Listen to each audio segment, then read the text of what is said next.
Hello everyone, कैसे हैं आप सब लोग। आई होप आप सब लोग बहुत अच्छे होंगे। आज के ब्लॉग की शुरुआत हो रही है ऑफ़िस जाने से जस्ट पहले। अब आप सोच रहे होंगे ऑफ़िस जाने से जस्ट पहले ये कौन सा काम है जो हो रहा है। तो मैं आपको बता दूं, मैंने ये सोचा था कि ऑफ़िस जाने से पहले एक रूम के पर्दे गला के रख जाती हूँ और जब ऑफ़िस से लौटूंगी तो इनको धो लूँगी। तब तक ये धूप में अच्छे से गल भी जाएंगे और ना इनका जो मैल है वो पूरा फूल जाएगा और अच्छे से साफ़ हो जाएंगे। तो बस मैंने यही सोचकर ऑफ़िस जाने से पहले मैंने ये कपड़े गला के रख दिए। कपड़े से मतलब ये सारे पर्दे। फिर उसके बाद मैं ऑफ़िस के लिए तैयार होके और ऑफ़िस निकल गई थी। कपड़ों से जुड़ी हुई एक बात मैं आपको बताती हूँ, गलाने से रिलेटेड। एक बार क्या हुआ था, शुरू में जब मेरी शादी हुई थी तब ना मुझे बिल्कुल आइडिया नहीं था कि कितना सर्फ़ डालते हैं। क्योंकि देखिए, शादी से पहले कभी कपड़े धोए नहीं, कभी जानते ही नहीं थे कि कैसे धोए जाते हैं, कितना सर्फ़, कितना पानी, क्या ही कुछ भी मैनेजमेंट कुछ भी नहीं पता था। तो मैंने क्या किया कि ना एक बाल्टी में कपड़े गलाए और उसमें बहुत सारा सर्फ़ डाल दिया था।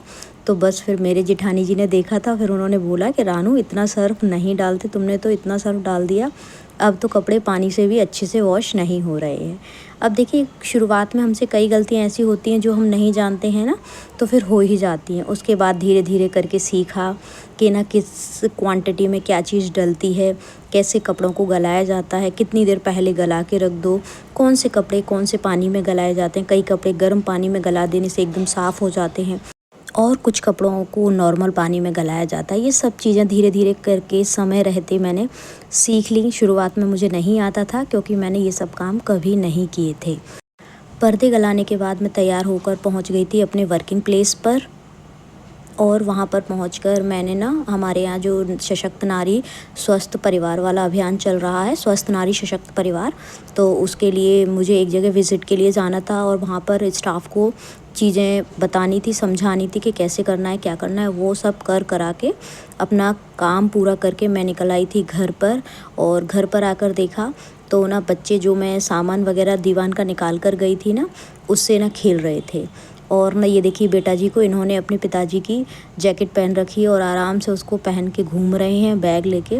अच्छा, मैं क्या हुआ था, कपड़े धूप में डाल गई थी और ना पर्दे तो मैंने आपको बताई था गला के रख गई थी। तो क्या है, आजकल ऐसे ही काम हो रहा है, मॉर्निंग में फैला लेती हूँ कुछ काम और शाम को ऑफिस से आके उनको समेट लेती हूँ। क्योंकि देखिए, टाइम वही है, आपको अपनी नौकरी पर भी जाना है, अपना घर भी मैनेज करके रखना है और दिवाली की सफाई भी करनी है और बच्चों का जो काम है वो तो आपको करना ही करना है। घर में डिनर, लंच, चाय, सब चीज़, नाश्ता प्रॉपर बनना ही बनना है। इन सब चीज़ों के साथ साथ दिवाली के काम कैसे करना है, तो उसी का मैनेजमेंट करती हूँ और ना धीरे धीरे करके वो काम ख़त्म कर रही हूँ।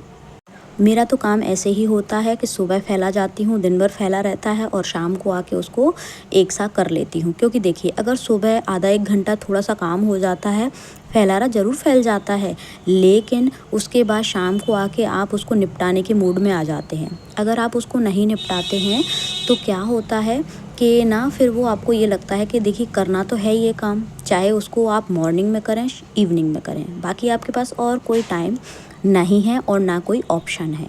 तो मैंने क्या किया था, ऑफिस से आके वो सारा काम वैसे ही छोड़ दिया था। क्योंकि देखिए, टाइम हो रहा था खाने का और अगर मैं उस काम में लग जाती, मतलब दीवान लगाने में, कपड़े सेटअप करने में, तो डिनर हो जाता लेट। और ना देखिए, आपको जैसा पता है कि टाइम टेबल का थोड़ा सा रहता है, पापा जी का टाइम टेबल फिक्स रहता है। तो फिर मैंने ये सोचा कि मैं पहले खाना बना लेती हूँ, देन उसके बाद मैं ये काम निपटाऊँगी।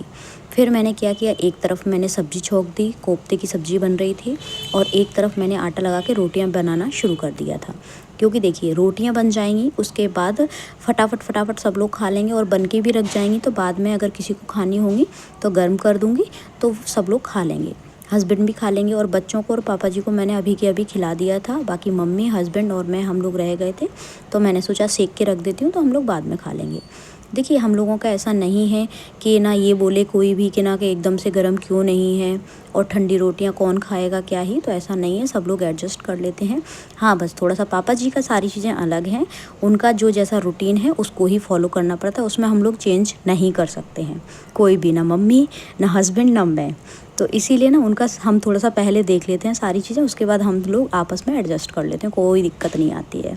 तो मम्मी ने बोला तुम तो रोटियां सेक के रख दो और बाद में सब लोग खा लेंगे, कोई दिक्कत नहीं है।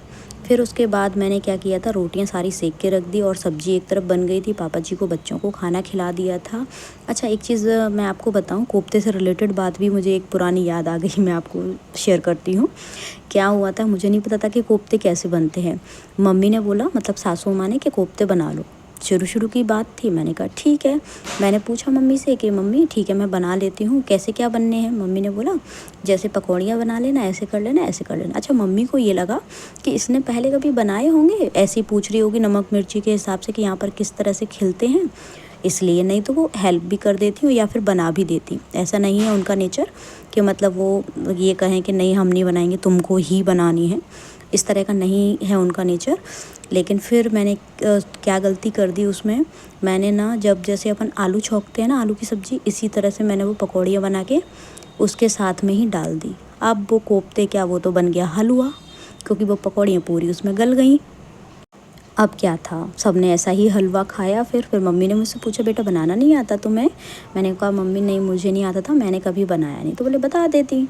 मैंने फिर कुछ नहीं कहा, मैं चुप रह गई। ऐसे करके वो बात ख़त्म हो गई। आज भी मुझे याद आती है वो कोफ्तों की बात, और जब भी हम मतलब ससुराल वाला पूरा परिवार बैठता है तो वो बात छिड़ ही जाती है। तो कुछ कुछ मोमेंट ऐसे होते हैं। तो मेरे साथ तो ऐसी बहुत सारी चीज़ें हुई थी, क्योंकि देखिए मैंने कभी भी अपनी मम्मी को भी एटलीस्ट काम करते हुए नहीं देखा था, क्योंकि मैंने ना बहुत जल्दी अपनी अर्ली एज में ही अर्निंग कैरियर शुरू कर दिया था। मैं ना आफ्टर 12th ही जॉब करने लगी थी। तो आप समझ लीजिए मेरे दिन का एक बहुत बड़ा हिस्सा शुरू से ही मतलब बाहर निकलता था। तो फिर अब मैं कहाँ ही दिन भर के ये काम देख पाती कि मम्मी कैसे कर रही हैं, कैसे नहीं कर रही है। हाँ ये था, मुझे आइडिया था कि कौन सी चीज़ कैसे बनती है, क्या कैसे होता है, क्या कैसे हो रहा है, तो मैं कर लेती थी। खाना बनाना मुझे आता था, लेकिन कोई ये कहे कि बहुत अच्छा या फिर बहुत लोगों का, तो वो मैंने कभी नहीं बनाया था। सिंपल पेट भरने लायक जो होता है ना, उस तरह का काम मैंने शुरू से किया था, तो वो कर लेती थी। लेकिन ज़िम्मेदारी से करना वो मैंने कभी नहीं किया था। मेरी मम्मी ने हमेशा ही खुद ही सारी चीज़ें की, मुझे कभी कोई काम करने ही नहीं दिया। ठीक है जी, तो ये बात हो गई मेरे कोफ्ते से रिलेटेड और मेरे कपड़े गलाने से रिलेटेड। जो मुझे अभी मोमेंट याद आए वो मैंने आपके साथ शेयर कर ली। ठीक है जी, अब मैंने क्या है खाना पीना बना के और जो बर्तन निकले थे वो बर्तन भी धो दिए, सारे काम फिनिश करके फिर मैं गई थी कमरे में पूरा कपड़े सेट करने के लिए। अच्छा जो आपको क्लिप्स मिलती है ना, वो मैं एक हाथ से वीडियो बनाती हूँ और एक हाथ से काम का क्लिप शूट कर लेती हूँ। दैन उसके बाद फिर वो पूरा काम ख़त्म कर देती हूँ। इस तरह से एडजस्टेबल मोड पे सारे वीडियो बन रहे हैं, क्योंकि देखिए मम्मी को अभी नहीं पता है, पापा जी को भी नहीं पता है कि मैं ब्लॉगिंग करती हूँ। ठीक है जी, तो चोरी चोरी चुपके का काम ऐसा ही होता है। प्लीज़ आप लोग एडजस्ट करें। और आप लोग कर रहे हैं, बहुत प्यार दे रहे हैं आप ब्लॉग को और वीडियोस को। थैंक यू सो मच उसके लिए, और दिल से बहुत बहुत आभार आप लोगों के लिए। अच्छा मैंने ना अपने 12-13 साल के गृहस्थ जीवन से एक चीज़ सीखी है कि अगर आप गलतियों से सीख जाते हो ना, तो बहुत अच्छी बात है। आप एक गलती को दोबारा नहीं दोहराते हो तो वो बहुत अच्छी बात है। और आप समझ लेते हो कि ना कि हाँ ये आपसे गलती हुई है और आगे से मैं इस चीज़ का ध्यान रखूँगी, तो उससे ना आपका जीवन बेहतर और बेहतर बन जाता है। अगर हम वही गलती भूल जाते हैं कि अरे यार ये गलती उस दिन मेरे से हुई थी और मैंने दोबारा भी वही गलती कर दी, तो वहाँ गड़बड़ हो जाती है। वहाँ क्या होता है, जो सामने वाला देखने वाला भी होता है वो भी कहता है कि यार एक बार तो समझ में आता है कि चलो ठीक है गलती हो गई, लेकिन दोबारा भी वही कर रहे हो।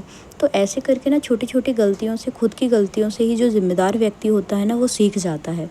लेकिन जिसको ज़िम्मेदारी का एहसास ही नहीं है, वो चाहे छोटी गलती हो बड़ी गलती हो, वो उससे नहीं सीखता। और पहली बात तो जो ना मक्कार किस्म के लोग होते हैं ना, मैं आपको एक चीज़ बताऊं, उनसे गलतियां होती ही नहीं है। पता है क्यों नहीं होती? क्योंकि वो करते ही नहीं है काम। क्योंकि जो व्यक्ति काम ही नहीं करेगा उससे गलतियां क्यों ही होंगी। और जो करेगा, जिसके पास 10 तरह के काम होंगे, तो भाई वो 10 काम ख़त्म कर रहा है, तो कहीं ना कहीं 10 में से एक काम तो 19-20 हो सकता है ना। लेकिन जिसे काम ही नहीं करना, वो कभी भी गलतियां नहीं करेगा, क्योंकि उसने किया ही नहीं है। ना वो कभी ज़िम्मेदारी उठा पाता है और ना ही कभी वो अपनी समझ पाता है कि ये मुझे काम करना है। अच्छा लोग उससे कतराते भी हैं उसको काम देने से। आपने कभी ये चीज़ नोटिस की होगी, शादी वगैरह में या फिर घर में भी या फिर कहीं भी आप चले जाइए, ऑफिस में भी नाकारा और मक्कार लोगों को ना काम देने में आदमी को डर लगता है। नहीं देता। अगर आपको कोई ज़िम्मेदारी दे रहा है या फिर आपको कोई काम बता रहा है, तो आप अपने आप को ना मानिए कि आप उस चीज़ के लिए बेहतर हैं, आप उसको कर सकते हैं, इसीलिए आपको बताया जा रहा है। अदरवाइज़ ऐसे पता ही नहीं कितने लोग हैं कि जिनको ना आपके सामने इग्नोर कर दिया गया है और आपको ज़िम्मेदारी दी गई है। कई बार हमको ये लगता है कि हर काम मुझसे ही कराया जाता है, क्यों मेरे अंदर इतना एनर्जी है, इतना शरीर में कैपेसिटी है कि मैं ही सारे काम करूं, क्यों ही करूं, मुझसे नहीं होते हैं। इस तरह की भावना भी कभी कभी हमारे दिमाग में आ जाती है। लेकिन आप उस समय ये सोचिए कि अगर कोई वाकई में आपसे किसी मदद के लिए या फिर किसी काम के लिए कह रहा है, कोई ज़िम्मेदारी आपको दे रहा है, तो समझ लीजिए ईश्वर ने आपको उस लायक बनाया है, इसीलिए आपसे बोला जा रहा है। और व्यक्ति ना ज़िम्मेदारियाँ निभा निभा के ना निखरता है, बिखरता नहीं है। हमेशा इस चीज़ को देख लीजिए कि आप निकम्मों का जीवन देख लीजिए, और जो व्यक्ति मेहनत करता है, अपनी ज़िम्मेदारियाँ उठाता है, उस व्यक्ति का जीवन देख लीजिए। हाँ, वो थोड़ा-सा परेशान हो सकता है, लेकिन आप ऐसे व्यक्ति को देख पाएँगे हमेशा सुकून और आनंदित भरा उसका जीवन होता है। क्योंकि देखिए, नीचे वाले भले ही उसको मूर्ख समझें या फिर ये समझें कि अरे रहने दो, मैं नहीं कर रहा काम या मैं नहीं कर पा रही हूँ, ये कर लेगा, है तो मैं आराम कर लेती हूँ या फिर आराम कर लेता हूँ। नीचे वाले भले ही ये चीज़ सोचें, लेकिन जो ऊपर वाला ईश्वर है ना, उसके साथ हमेशा होता है, हर कदम पर उसके लिए खड़ा होता है। तो आप ना हमेशा ये सोच के करें कि उस ईश्वर ने आपको इस लायक बनाया, इसलिए आप कर पा रहे हैं। आपके हाथ पैर सही सलामत हैं, इसलिए आप कर पा रहे हैं। आपके अंदर दिमाग है, इसलिए आप कर पा रहे हैं। आप भीड़ से कुछ अलग हैं, इसलिए आप कर पा रहे हैं। ठीक है जी। नकारात्मक बातों के लिए तो बहुत सारी बातें होती हैं, लेकिन अपने अंदर ऊर्जा और आनंद का संचार करने के लिए सकारात्मक कुछ बातें ही आपको ऊर्जा से भर देती हैं, और सुकून वाली जो जीवन होता है ना, वो आपको मिल जाता है। ठीक है जी। अगर आपको लगे तो कई बार ऐसा लग सकता है कि ये सब मतलब बातें रियल लाइफ में काम नहीं करती, लेकिन ये हकीकत है। रियल लाइफ में अगर सुख चाहिए तो यही बातें आपके काम आएंगी। अच्छा, अब क्या हुआ था कि ना जेठानी जी के बेटे का व्रत चल रहा है 9 दिन का, तो वो आए हुए हैं। तो बस उनके लिए मैंने हलवा भी बना दिया था, पूरी किचन साफ़ वगैरह करके हलवा बना के उनको दे के उसके बाद फिर मुझे याद आया कि मैंने सुबह पर्दे गला के गई थी, अब उनको धोने की बारी है। तो बस फिर मैंने बाथरूम में जाके सारे कपड़े एक एक करके, कपड़े से मतलब सारे पर्दे जितने भी थे वो पूरे, इवन कम से कम ये 8-10 पर्दे हो गए थे, 10 क्या 12 ही हो गए होंगे बल्कि। तो मैंने ये सारे फिर पर्दे धो के डाल दिए और निचोड़ने के लिए ना नल पे टांग दिए, जिससे ना निचुड़ जाएंगे और उसके बाद इनका पानी पूरा निकल जाएगा। मैं इनको फैला दूँगी। फिर इनको पूरे धोने के बाद इसमें कम से कम मुझे 20 से 25 मिनट लग गए थे किचन से फ्री होने के बाद। अब मुझे अभी अपने रूम का पूरा जो फैला हुआ है ना, दीवान के जो कपड़े हैं वो भी पूरे एक से करके रखने हैं।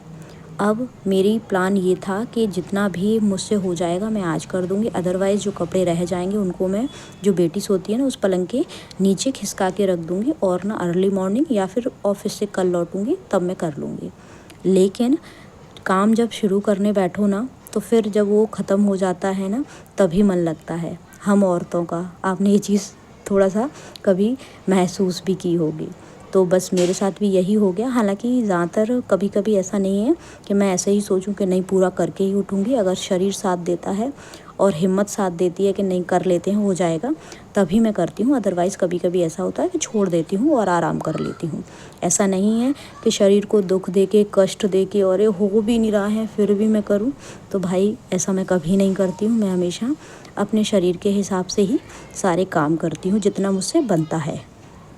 पर्दे धोने के बाद, सारे फैलाने के बाद फिर मैं आ गई थी कमरे में, और ना कमरे में जो कपड़े फैले हुए थे वो सारे अरेंज करने के लिए बैठ गई। अब क्या हुआ था, कमरे में जाके मुझे थोड़ा सुकून इस बात से मिल गया कि मम्मी ने कुछ कपड़े तह बना के रख दिए थे।